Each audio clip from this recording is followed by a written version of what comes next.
Welcome back to part 3 of an author reading of Family Bank Blueprint by Stephanie Lennon. It's me. If you haven't yet seen the first 2 parts, I will put those in the notes below so that you can see parts 1 and 2. And thank you for joining. Let's begin. The Grand Experiment. Putting the kids to work.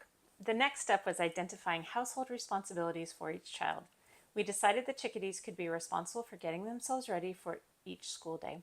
If they chose to dilly-dally and go without breakfast or making their lunch, it would be self-correcting as the child went hungry or spent their own money on school provisions. Neither would kill them while offering first-hand life lessons. The kids started brainstorming chore ideas. We slid in a few others. Some were expected throughout the week, such as feeding the pets daily or emptying the dishwasher on an as-needed basis. Other weekly activities could be done at the children's time direction, but no later than midday Sunday.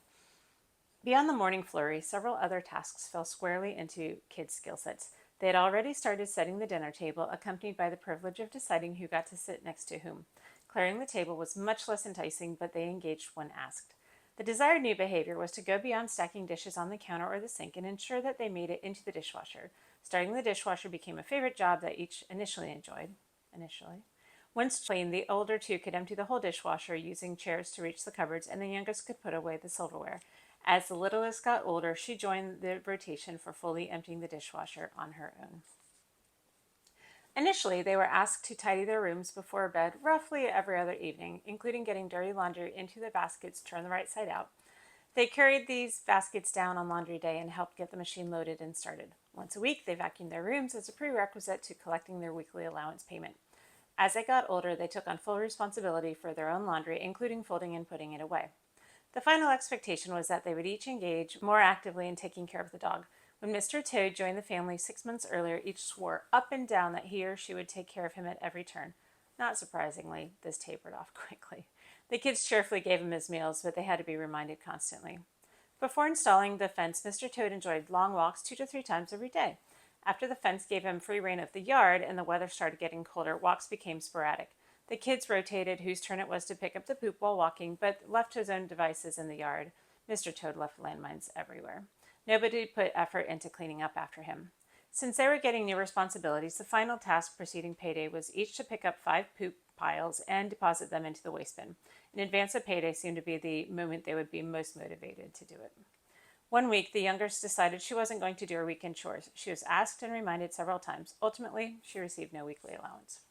It was pointed out later when the children were reviewing their ledger updates to make sure the consequences of non-participation were not lost on any of them. If it were to become a pattern, the consequences would become more impactful. But after 4 years, there have been only 2 cases where a child refused to do their household duty and forfeited their weekly stipend. An eternal school lunch debate, bring or buy. School lunches were both the initial test and the basis for setting their initial allowance amount. They love buying their lunch at school because part of it is that they love most of the food options and also because it was uncommon. We started elementary school with the intention of ensuring they have healthy options packed with love every day. It lasted for about 3.5 school years, and quite frankly, we got tired. Worse yet, the kids didn't appreciate it at all. Buy days were usually a result of either me running late and not having the time to make lunch, or husband being in charge and just giving them the nod. Upon further reflection, we had made their lunches as long as they could remember. Why not them? Check one more task to kids' wars. The new deal: make their own lunch from home using whatever was in the house, or buy their lunch with the $2.40 per meal coming from their spending money. With this in mind, we set their weekly allowance at $20. Stay with me. Hold on. Don't balk yet. Half would go straight to savings. If they chose to buy their lunch, they could buy up to 4 days a week, given that the prices at the time were $2.40. We stocked the fridge with many options for easily assembling their lunches if they wanted to. They held in control in their own hands over spending on school lunches or pocketing the cash. When husband and I were kids, lunch was cash-based. You brought your $1.10, selected your pizza slice or cheeseburger, grabbed the hottest fries available, chose between skim whole and chocolate milk, and paid the cashier at the end of the lunch counter. Lunch transactions happen a lot differently today. The kids have plastic cards, which get funded behind the scenes. Students make their lunch selections and hand their card to the cashier. Money is disassociated from the purchase at hand, not unlike any other transaction in life with the prevalence of debit and credit cards. It does, however, bypass the education of where the value originates. It also gives parents full visibility into what the student purchases and presumably eats. The children felt liberated with their new spending power. They bought extra chips and dessert. It was a free-for-all. I peeked at their tabs partway through the week and gave them grief about the extras they were buying. I knew full well they were throwing away fruits and vegetables in lieu of the junk. Noticing the girls bought cupcakes, I commented on the price. Baby girl was horrified, not realizing that they were costing her 85 cents each. At the end of the first week, little man was the only one who didn't lose money at the cafeteria. Both girls exceeded their $10 income with $1.55 for wee one and $1.60 for baby girl. These amounts came off the ledgers on Sunday. It sobered them to see how quickly the money had evaporated.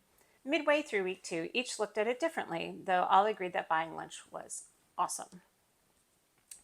9-year-old baby girl. Mom, tell me about buying lunch. Baby girl, school lunches usually cost $2.40, and that's kind of a lot of money. You only get $20 a week. You get to spend $10 and save $10. Mom, how much did you spend this week? Baby girl, at lunch this week, so far I've spent $2.40. My goal is to spend about $4.80 a week.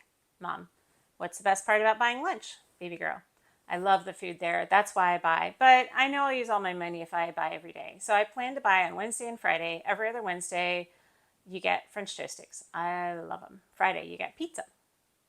That was 9-year-old baby girl. 7-year-old little man.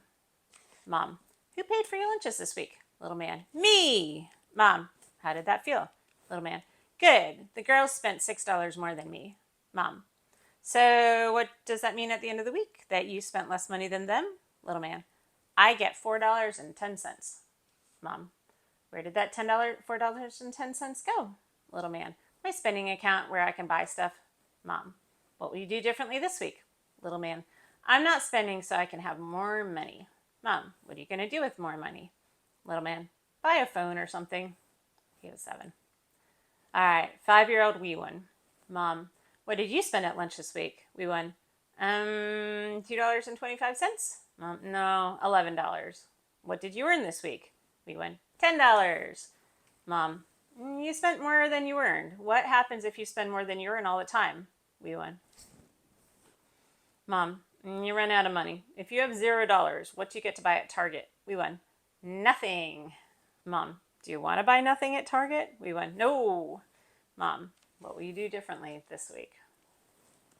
Wee one, pack my lunch. Mom, did you buy or bring today? Wee one, bring. Mom, did that save you money? Wee one, yes. Mom, cool. What are you going to do tomorrow? Wee one, bring. She was 5, so the conversation was a little bit less nuanced there. After a week and a half, things were looking promising on the school lunch front. Each kid started connecting the dots between what they do and how it translates to spending power. Baby girl identified where it was worth spending her money, specifically on French toast sticks. Little man identified a path to saving money toward larger purchases. Wee one was still a bit clueless, but she made a couple of lunches the second week anyway. Putting a bow on top, neither parent spent our time assembling lunches. The kids were responsible and gained a new element of control over their daily lives. I'm going to pause here. First thing is, this was a really important item here in terms of how we set the allowance, because we wanted them to make the decision about whether or not they were going to bring or buy. We were going to spend some of that money anyway, so it truly didn't change what was coming out of our internal allocation for the kids to have spending money, but it gave them the power to decide, are you going to buy the school lunch? Which, I mean, ew, but kids like it, so whatever. So are you going to buy the school lunch, or are you going to use that same amount of money and buy something else? And as that started clicking, it truly changed their behaviors of when they were going to spend the money on the school lunches versus something else. So again, while $20 felt like a lot of money to be giving to 3 kids, some of that we were spending anyway. So it really wasn't incremental to our household budget. And that's a very important piece of how to fund this family bank idea, is think about what you're already spending on your children and then just give them more control over it. So you'll find it a lot more palatable in terms of how much money are you really spending that you weren't already spending in the first place. So just one food for thought. Second of all, if you're finding this content useful, helpful, inspirational, motivational, please consider giving a like to the video so others can find it. And better yet, also subscribe, follow me on YouTube so that you can see the next chapter when it comes out. Thank you so much. Let's continue. All right, so the first payday. At the end of week 1, the kids were anxious to get paid and go shopping. Before any money moved through the First Lennon Bank, this was our opportunity to get some chores done while teaching responsibility. The children had been doing some work to help the family throughout the week, and there was more to do. We started out strong. So all 3 cleaned their rooms, all 3 vacuumed their rooms. Little man emptied the dishwasher, baby girl emptied the trash bins and replaced the bin liners. Little man right side out at the laundry and started a load. And then all 3 of them went out and did the dog poop duty in the yard. There was a flurry of excitement and anticipation blended with the occasional argument, like who got to vacuum first. This was punctuated with the unexpected collaboration and kindness as little man helped baby girl carry the vacuum down the stairs. After the last pile of poo was scooped and all 6 hands were thoroughly washed, it was time to move money. Each child excitedly saw their weekly allowance added to their ledgers, 10 on the left and 10 on the right. The dismay started when they had to witness then the effects of their cafeteria spending. Little man was a bit ahead of last week, but the sweets and the Cheez-Its set the girls back.